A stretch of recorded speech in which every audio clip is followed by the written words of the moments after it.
हनुमान् श्रीपदो वायुपुत्रो रुद्रो नघोजरः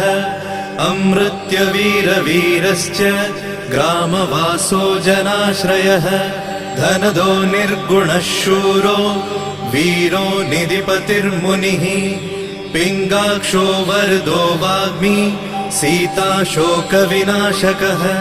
शिवः शर्वपरो व्यक्तो व्यक्ताव्यक्तो धराधरः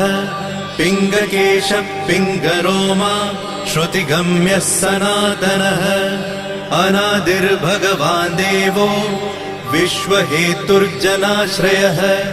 आरोग्यकर्ता विश्वेशो विश्वनाथो हरीश्वरः भर्गो रामो रामभक्तः कल्याणप्रकृतिस्थिरः विश्वम्भरो विश्वमूर्तिर्